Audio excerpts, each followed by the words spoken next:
গত 5ই আগস্ট ধারণকৃত এক ভিডিও বার্তাতে দেখাচ্ছে দাউদকান্দি উপজেলাতে অত্যাধুনিক ভারী অস্ত্র দিয়ে একদল অস্ত্রধারী আন্দোলনে নামা একদল নিরস্ত্র ছাত্র জনতার উপর ঝাঁপিয়ে পড়েছে।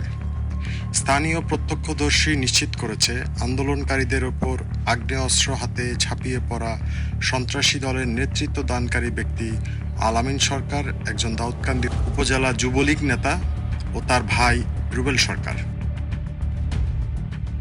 জুলাই আগস্ট বিক্ষোভে রাজনৈতিক দলের নেতা সমর্থকদের এমন প্রাণঘাতী অস্ত্রের ব্যবহারে রীতিমতো স্তম্ভিত আন্দোলনে অংশগ্রহণকারী, আহত ও নিহতদের পরিবার।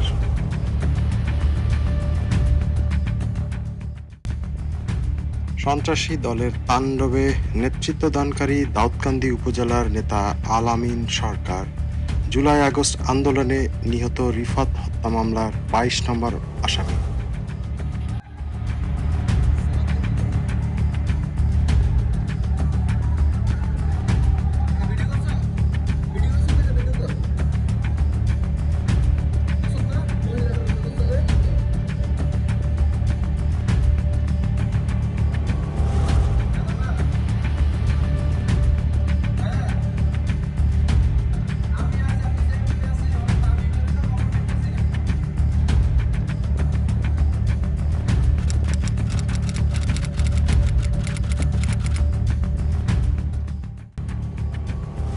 আওয়ামী লীগ সমর্থিত দাউদকান্দি উপজেলার পলাতক চেয়ারম্যান মেজর অবসরপ্রাপ্ত মোহাম্মদ আলী সুমন, কুমিল্লা 1 আসনের সাবেক সংসদ সুবেদ আলী ভুইয়া, পলাতক সাংসদ ইঞ্জিনিয়ার আব্দুস সবুরের ছত্রছায়ায় বিভিন্ন সন্ত্রাসী কর্মকাণ্ড পরিচালনা করতেন।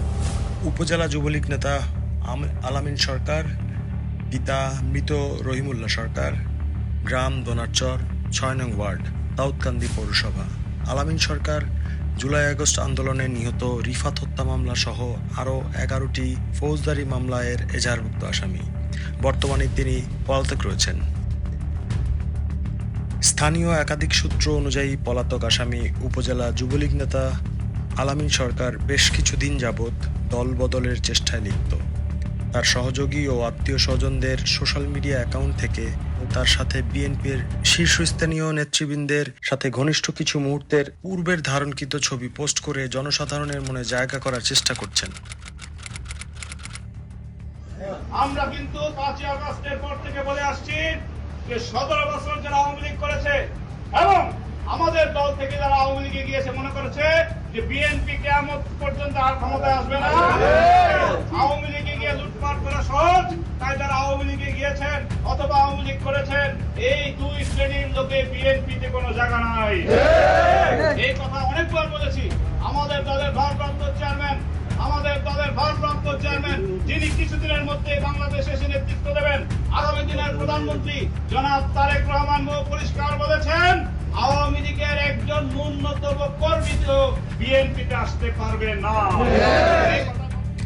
এমন অনেক ক্ষমতালোভী দলবদল করার স্বপ্নে বিভোর পলাতক আসামিদের উপযুক্ত বিচারের জোর দাবি আপামর জনতার।